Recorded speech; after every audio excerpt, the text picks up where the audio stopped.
No, even Jamie can't have pizza for every meal, so that ain't going to fly for you two either, Jackie chuckles, as he turns vegetables, nutrient paste, rice and broth over in a hot pan, with a back and forth flicking motion. But Dad, Katie protests.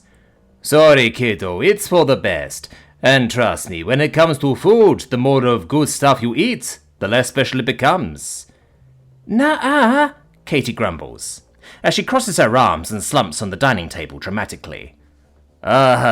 You'll see when you and your taste buds are older, Jackie insists. Now go get Jan and wash up. Mama should be home from work soon, he says, before adding steamed protein cubes into the pan. Grumbly, Katie complies in a pout and slides off of her seat. Thank you, sweetie, Jackie calls after her, as he reaches over and picks up a mug of warm chai. Taking a deep sip, he hums a tune to himself as he splits the food portions of food and picks out extra seasonings from a side cupboard. The girls are not fans of spicy yet, so he ensures to keep their share of dinner much more mild. Though Jean is coming around, already liking banana peppers and such. Cooking until the protein cubes are properly toasted, he turns off the stove and begins plating. Halfway through the process, there's a sudden slight buzzing in the air. He stops and looks around, feeling the hair on the back of his neck and arms stand on end.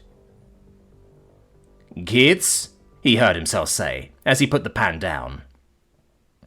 The kitchen lights flicker before a subtle but very noticeable vibration rattles the floor. Katie, Jean, get to the panic room now, he shouts, while he abandons dinner and hurries out to collect his girls. As soon as his eyes land on them exiting the bathroom, there's a far more aggressive shutter of the floor and walls, followed by the light slowly dimming into a complete blackout. Daddy? Jung cries. Moving up to his kids, Jackie feels in the pitch darkness to find each of their heads. Kneeling down, he simultaneously picks them up so that they sit in one of each arm. Everything's going to be okay, he calmly states, as he carefully moves towards the panic room door at the end of the hall. However, despite his convincing fatherly tone, he struggles to not believe the opposite is true. There has not been a single expected alarm, so something unexpected and intentional just occurred. His toe hits the bottom of the door he's searching for, and with a somewhat encumbered arm, maneuvers his hand to the latch and pulls it down. Dragging it open, he hears another door be forced open behind him. Fear spikes throughout his core, until he hears a voice call out. Jackie? Girls? Donna shouts. Oh, thank the stars. We're here, just getting in the panic room, Jackie replies, as he feels his eyes burn in the darkness while he slips in with the kids and sets them down on an already deployed wall cot. Stay right here, you two. Mum and Dad need to set stuff up, he tells his children, before quickly stepping away to activate the isolated system room generator. Do we have any idea what happened? Donna asks, now much closer. Jackie finds the small standby red light indicator. He flicks it on, and after a few seconds the overhead light comes to life. No alarms and... he replies, as he tries to access the comm and net on his personal devices. We're not receiving any signals. Curious as to what's taking Donna so long to get in the panic room, he turns to see a feminine figure taking her time. I see, Donna said, as she stopped as though recalling something. One of us should find Simone's kids, make sure they're safe. We could, but Vin was shown their panic room and knows what to do. You were very thorough, and procedure's there for a reason. Maybe once we get a notification of what's going on from security or the Union, we can venture out. No doubt they're already dispatching people to address the issue. Now come on, hun! Jackie responds with a summoning wave, before checking the food and water stores. Still, I'm really worried. I'll make a quick run to check up on them. Where would they be around this time? Donna says. Jackie furrows his brow, confused. They're just over, he begins to say before trailing off, feeling his heartbeat in his ears as he peers back at the silhouette. Where? Donna's voice asks. Jackie stares for a few seconds before forcing himself to turn and pretend to count sleeping bags and pillows in a rack over the cot. Around this time? I guess Vin might be getting dinner with those kids, maybe Ted's place, he says with a casual shrug. I was just there, I didn't see them, Donna informs. Shoot. Maybe they went a bit further and got some at the ramen place. I mentioned it once to Vin, so maybe he wanted to check that place out, he proposed. Broth place by the high school? Donna inquires for clarification. Feeling a bead of sweat roll down the side of his face, Jackie nods. Yeah, that's the one, he confirms. Okay, I'll check there. Be right back, Donna says, before stepping back, and exits the housing unit with urgency, while still making sure to reseal the door behind her. Is Mummy going to be okay? Jean asks. Jackie nods slowly, as he stares out into the empty pitch-dark abode, his gut continuously screaming at him. We need to go, he says, before leaning down and picking his kids up again. What about Mammy? Katie questions in confused worry. Mummy will understand, sweetheart. We just need to get to an even safer place, he assures. But what if she comes back and we're gone? Jean points out through her shaking tone. That's exactly why we're going, Jackie thinks to himself. Years back, when she was still pregnant, Donna lamented for days on end that their childhood ramen place closed down. It was her favourite place for nostalgic comfort food, and she nearly convinced Jackie to buy and run another in its place. Obviously, with kids on the way, they ended up deciding their safe fun should be strictly for the twins once they were born. Donna knows this, and has been in constant communication with Vin regarding scheduling kids' stuff. Whatever stood not 10 feet away in the shadows, Jackie's gut knew that despite it sounding exactly like her, there's no way in hell he'd wait around for that Donna to return upon discovering his ruse. Not with his girls there. Yet he can't tell his kids that, or think of a way to explain it that wouldn't scare the shit out of them. So instead, he continues on with his parental mode. She'll know exactly where we'll be, don't worry, kiddo, he assures confidently. Waiting a few standard minutes to pass, Jackie made his way through their home and to the front door that's a bit more difficult to reopen.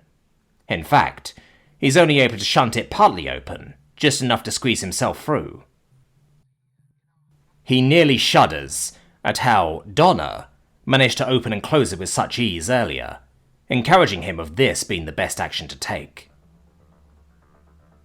The darkness within their own home is off-putting enough, but stepping out to the void hallway, where distant, panicked and confused echoes of resident voices communicate to one another, feels straight up haunting.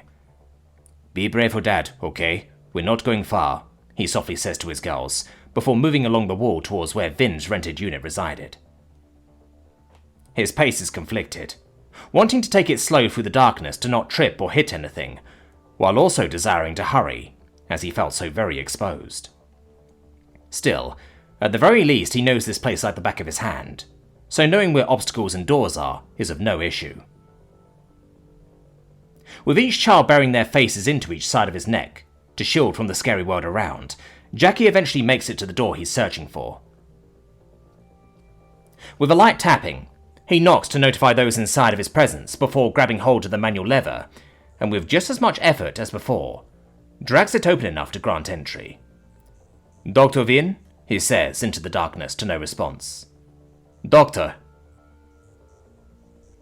Moving in, he slowly navigates back to this unit's panic room door, believing no one can hear him.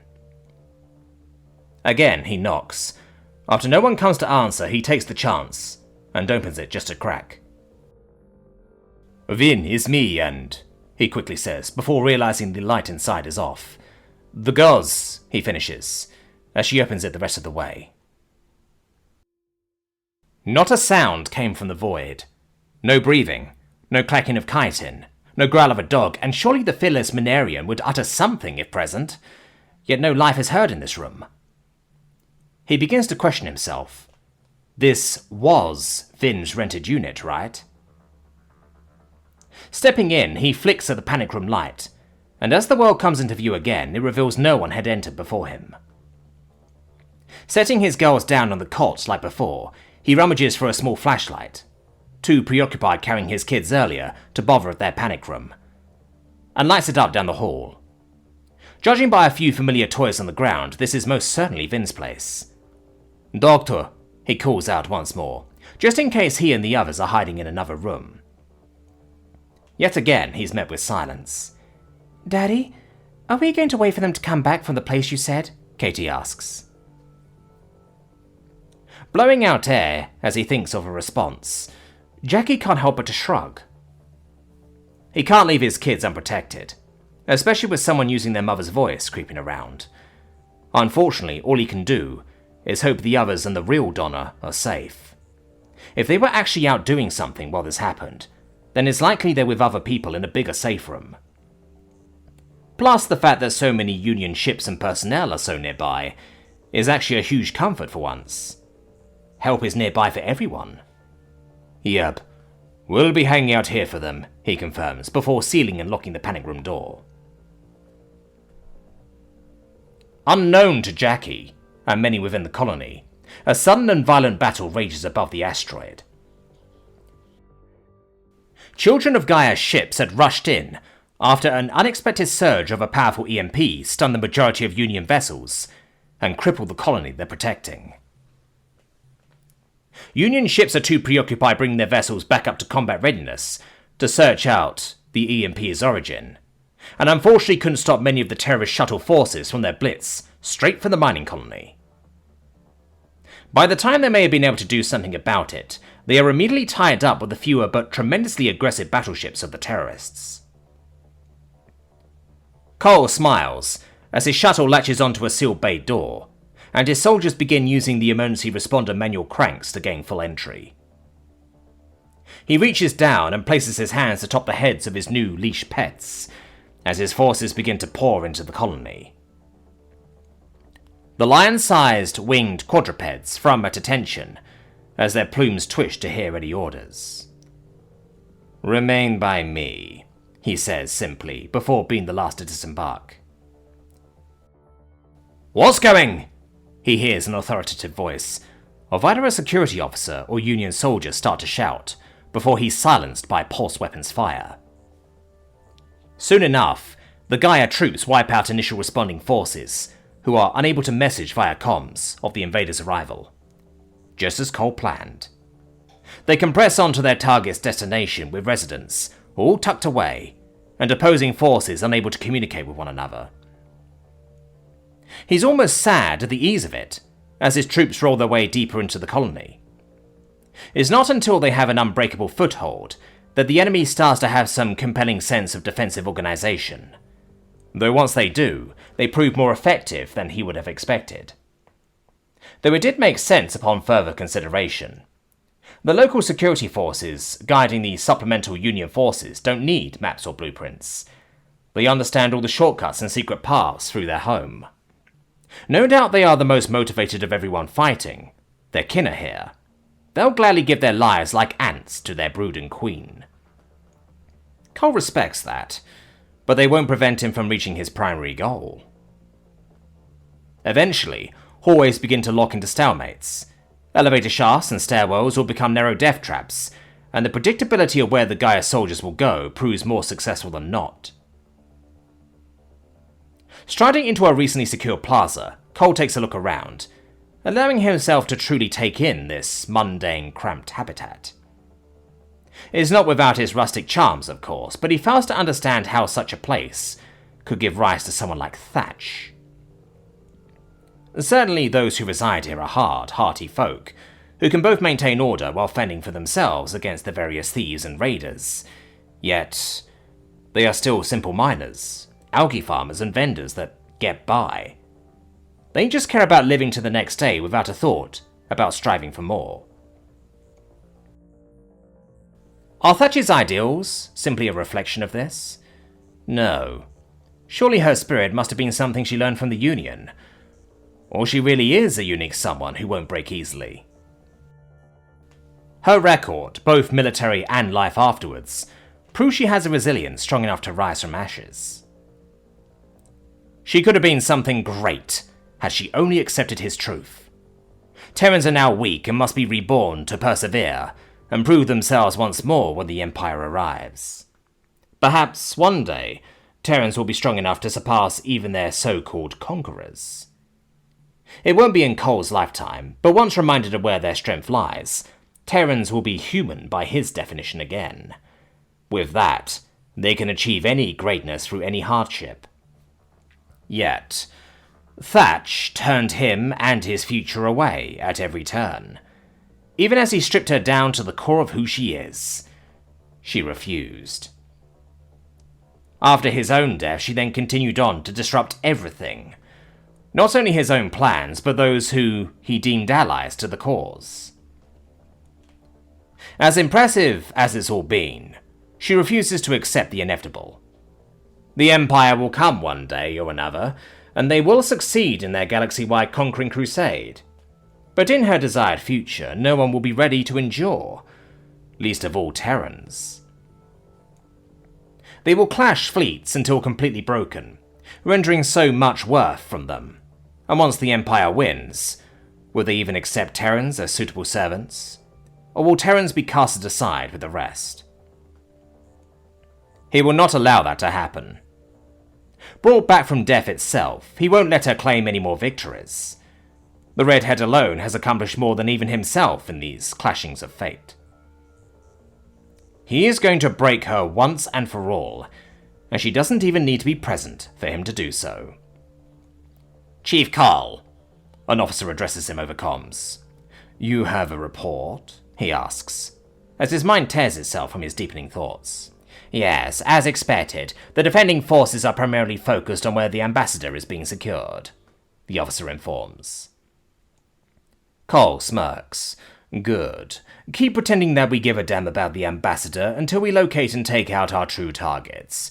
Keep them caged right there, no need to press, he instructs. Yes, Chief, the officer replies before the line ends. Giving the plaza one more glance, Cole shakes his head and continues on to where his spies have indicated where his prey are likely located. But he stops, as the colony backup systems appear to have been repaired. Dim lights activate, and a subtle breeze kicks in as basic life support systems re-engaged. No doubt local comm networks are soon to follow, and once that happens, the guy's advantage will be spent. It's unfortunate the bulk of his fleets were tied up engaging alongside Callie of all species, to remove the central presence in the Malkite world. Otherwise, he would have had all the time he wished to play hide and seek. But unfortunately, time was not on his side.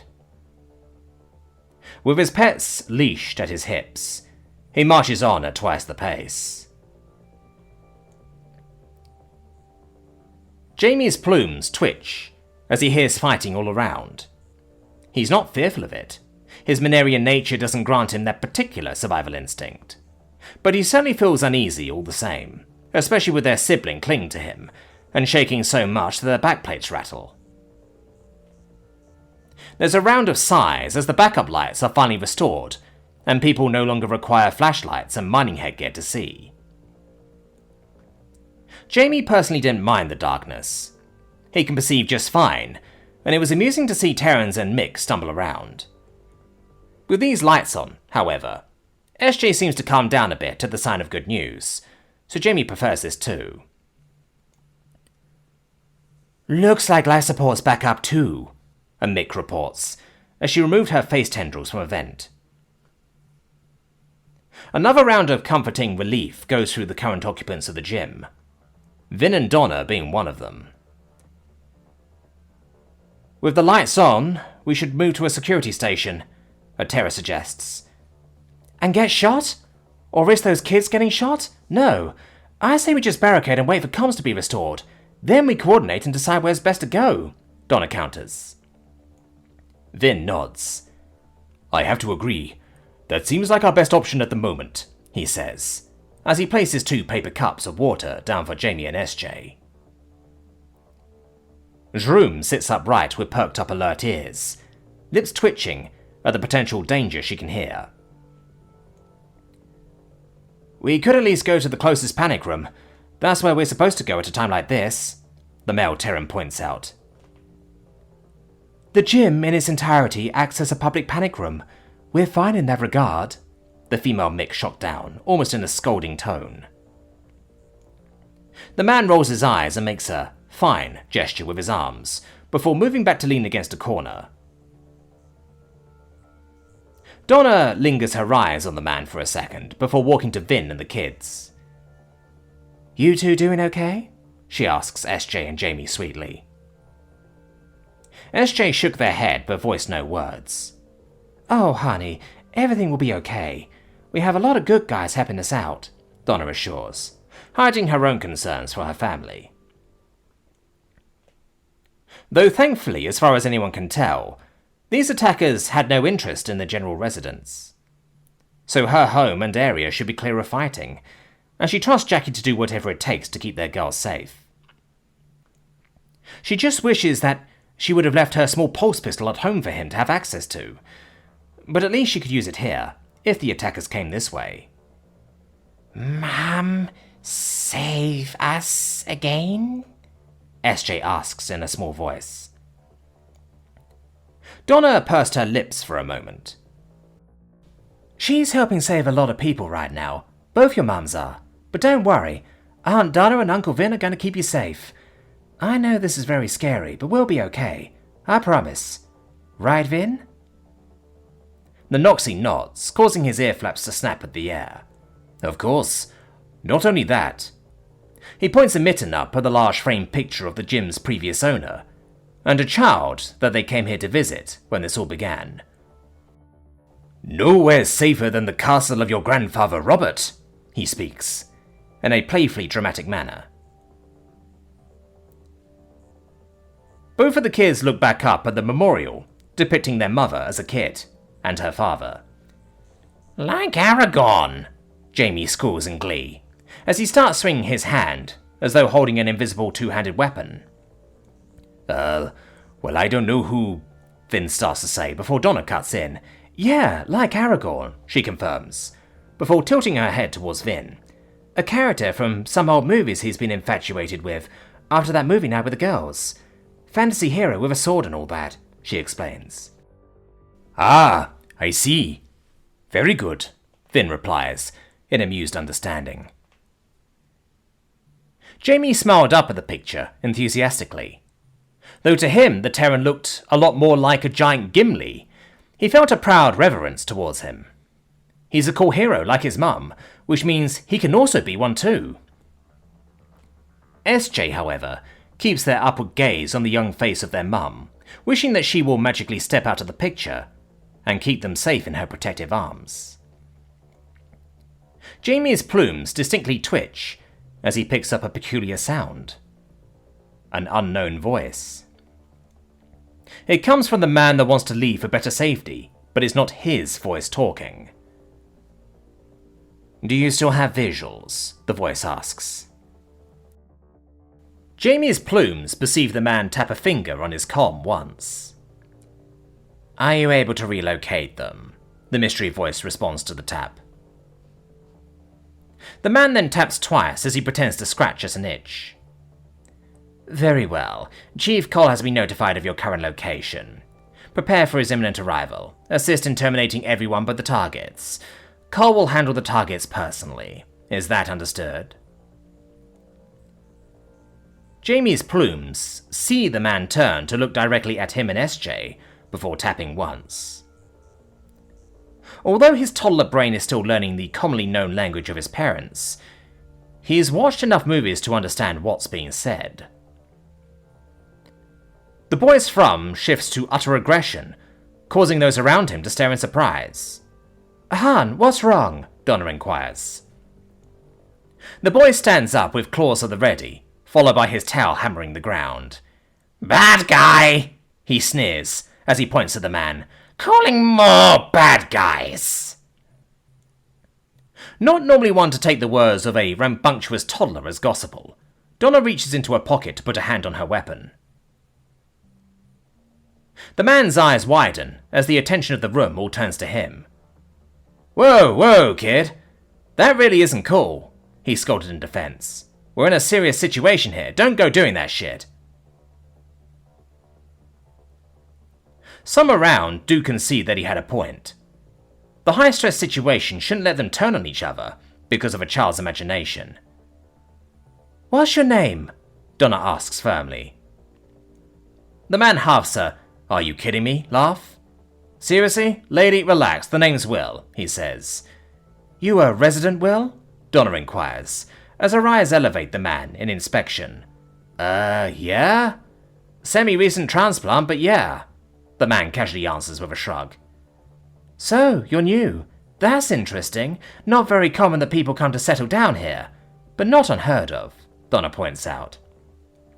Came for work. I'm no stranger to mining, and this colony seems friendly enough. Well, not now, but yeah. Fair enough. But to put everyone at ease, would you mind us checking that comm of yours? They shouldn't be working anyway, so it shouldn't be no problem for you to... Before Donna can finish her sentence, the man whips out his own pulse pistol and fires in a quick-draw fashion, striking her square in the shoulder and collarbone. I'm compromised, the man started to speak into his comm, while aiming at the other adults in the room to take them out. But before the trigger can be pulled again, he lets out a scream, as powerful canine jaws clamp down on his raised arm. In one moment, the dog was across the gym, the next, right up to the man. There's an audible crunch of bones as the Zartuk-crafted breed of canine revealed just how strong her bite force really is. The man topples over, hitting frantically at the massive mutt's head. However, he might as well be striking his fist against a ball of solid iron. His arm drops the pistol as it loosely dangles in a very incorrect angle. His screams of pained terror break as the powerful jaws relocate over his exposed windpipe. Yet, despite what the onlookers expected, Jrum doesn't immediately easily rip out the man's neck. Not that she can't, but instead she drags him by that grip further away from the children as physically possible. Please, help me! Fuck, help! The man frantically calls out for anyone else to interfere. But no one dares move to save their would-be killer. Instead, they just watch, as he's helplessly dragged into the lavatory. Just as he gasps to release another thunderous round of begging, the people hear another echoing snap of bone. This time, it is only followed by silence, and the dog stamping back out to resume her protective duties. Only until the dog started to approach the prone Donna did people start to shout and move in panic, fearful of another display on an innocent woman. However, Jrum simply nudges her muzzle against Donna's leg and sits down. She then whines and softly howls to summon help that she can't provide. With a very shattered clavicle, Donna gasps as her adrenaline allows her to roll on her back. Good girl, she rasps, before the current gym owner approaches to help inspect the damage, with caution towards the animal.